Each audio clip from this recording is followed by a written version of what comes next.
আসসালামু আলাইকুম। Hello everyone, সবাই কেমন আছেন? তো আজকে হচ্ছে শুক্রবার, মানে শুক্রবারের একটা ব্লগ আপনাদের সাথে শেয়ার করব।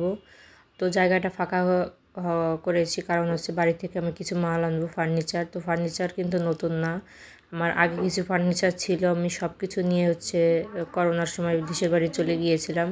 তো কিছু এনেছি, কিছু বাড়িতে ছিল, তো সেগুলো হচ্ছে খুবই আর্জেন্ট দরকার। যেমন হচ্ছে ড্রেসিং টেবিল, ওয়াল ক্যাবিনেট, থালা বাসন ধুতে আমার একটু কষ্ট হয়, তো সে কারণে চিন্তা করলাম যে নিয়ে আসি। তো এখানে হচ্ছে আমার বাসার পিছনে ভিউটা আপনারা অনেক পছন্দ করেন, শর্ট ভিডিও ছাড়লে সবাই শেয়ার করেন, লাইক কমেন্ট করেন। তো বর্তমান হচ্ছে আমার বেডরুমের এই অবস্থা।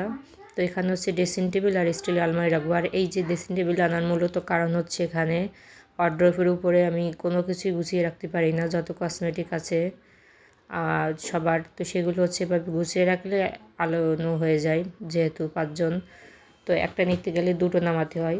তো সেই কারণে হচ্ছে ড্রেসিং টেবিল জরুরি। আর এখানে হচ্ছে সোফাগুলো এইভাবে সরিয়ে রেখেছি। এই ফাঁকা জায়গাটা শোকেসটা রাখবো, তো শোকেসটা আটবে কিনা সেটা আপাতত বলতে পারছি না।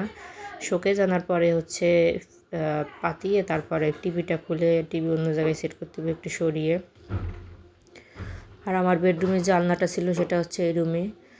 কিছুক্ষণের মধ্যে আমার ফার্নিচার চলে আসবে, তো এখানে এনে আপাতত রেখে দিয়েছি, পরে হচ্ছে গুছাবো। তো লাইটটা জ্বালিয়ে দেখেছি, এই রুমটা বেশি একটা গ্যাদারিং হয়ে গেছে, যেহেতু পাশে কনস্ট্রাকশনের কাজ চলছে, তো সে কারণে হচ্ছে রুমটার এই অবস্থা। তো এটা হচ্ছে একদম বিকাল টাইমে, তো আমার ভাগ্নি হচ্ছে ড্রেসিং টেবিলটা গুছিয়ে দিবে। তো এই যে হচ্ছে আমার ড্রেসিং টেবিল, আর এই যে আলমারি, টানতে টানতে আলমারির অবস্থা খারাপ। তো সময় সুযোগ করে হচ্ছে রং করবো, পালিশ করবো ফার্নিচারে। তো ড্রেসিং টেবিলটা হচ্ছে আমার বাবার বাড়ি থেকে দিয়েছিল, ড্রেসিং টেবিল, আলমারি, অলসো ক্যাবিনেট। তো এটা হচ্ছে এখন গুছিয়ে নেব। তো আমি হচ্ছে জরুরি যে কসমেটিকগুলো আমরা রেগুলার ব্যবহার করি সেগুলো হচ্ছে এ পাশে রাখছি।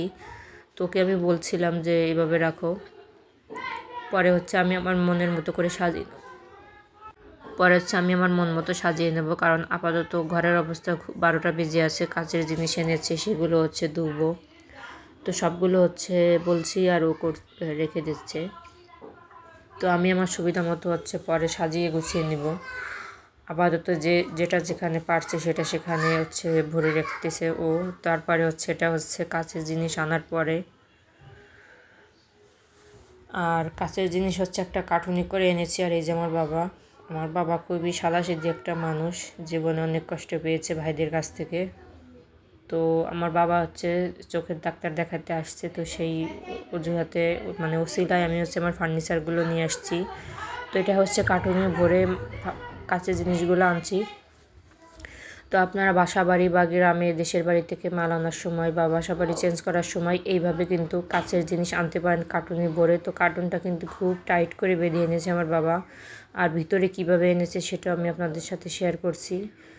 তো আমার ফার্নিচার গুলো হচ্ছে বিয়ের পরে আমার আম্মু যেগুলো আমাকে দিয়েছিল মানে বাবার বাড়ি থেকে, সেগুলো হচ্ছে মূলত আমি এনেছি। আর বাকি যেগুলো আমার বাসায় ছিল সেগুলো আমি নিজেই বানিয়েছি।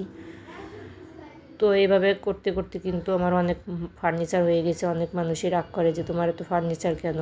তো আমি বলি যে আমার এটা তো সংসার, আমার তো গ্রামের বাড়ি, কোনো কিছুই নাই। এই যে আমার 12 বছরের সংসার জীবনে আমার সমস্ত ফার্নিচার।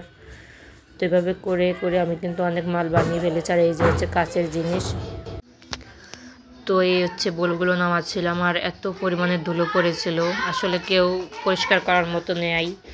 তো মাল যদি যত্ন না করি, সে ফার্নিচার বা কাচের জিনিস হোক বা যে কোনো জিনিস হোক কিন্তু একদম অচল হয়ে যায়। যে কাচের জিনিস একদম ধুলাতে দেখা যাচ্ছে না। তো এগুলো হচ্ছে আমি সব এখন ধুবো। আর এই যে পার্ট বাই পার্ট কাচের জিনিস, তারপরে কাঁথা, এগুলো দিয়ে এনেছে, একটা জিনিসও ভাঙে নাই। তো এই প্লেটটা হচ্ছে এত পরিমাণে ধুলো পড়েছে, তো আমি আমার নাম লিখতে পারবো। নামটা লেখা শুরু করেছে, অমনি আমার ভাগ্নি বলছে যে আন্টি সময় নেই, তাড়াতাড়ি ধুয়ে নাও। তো এখানে হচ্ছে সার্ভিং ডিশের 3টা ঢাকনা, তারপরে A to Z, মানে মোট কথা হচ্ছে কাচের জিনিস হচ্ছে এভাবে এনেছি, কোনো কিছুই ভাঙিনি।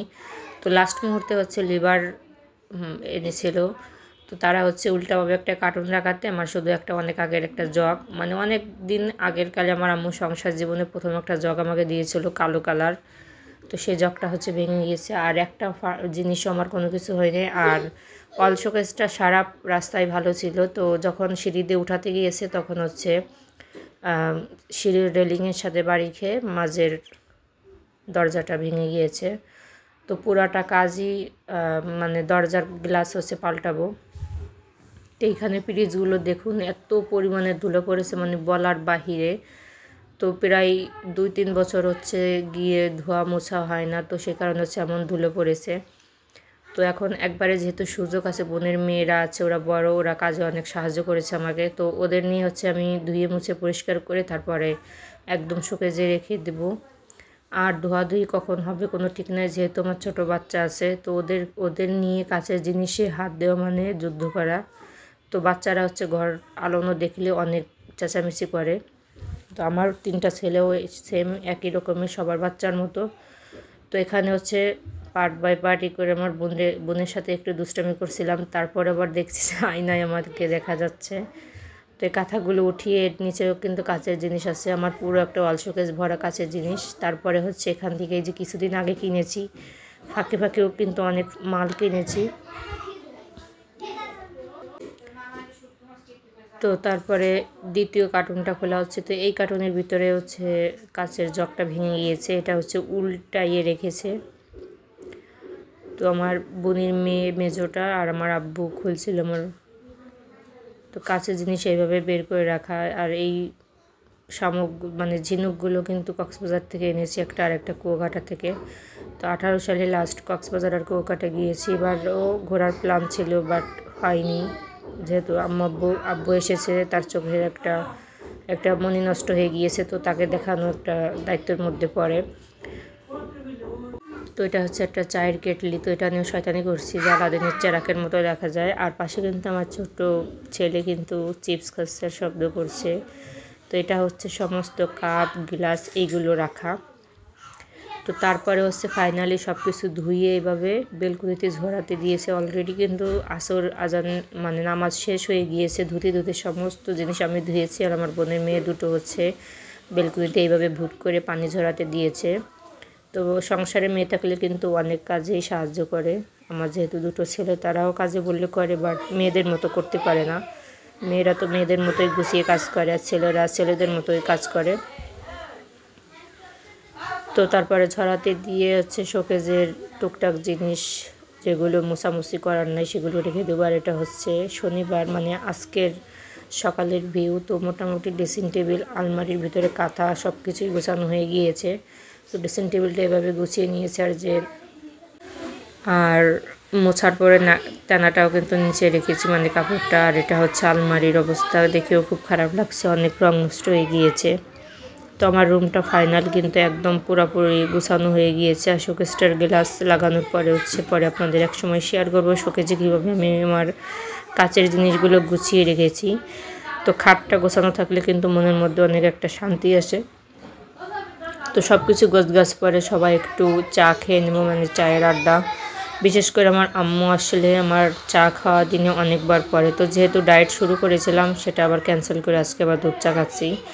তো ডায়েট তো করাই যাবে বেঁচে থাকলে সামনে। তো আম্মু যেহেতু এসেছে, আম্মুর সাথে একটু গল্প করবো আর চা খাবো। আজকে এখানেই বিদায় নিচ্ছি। আল্লাহ হাফিজ। Thanks for watching.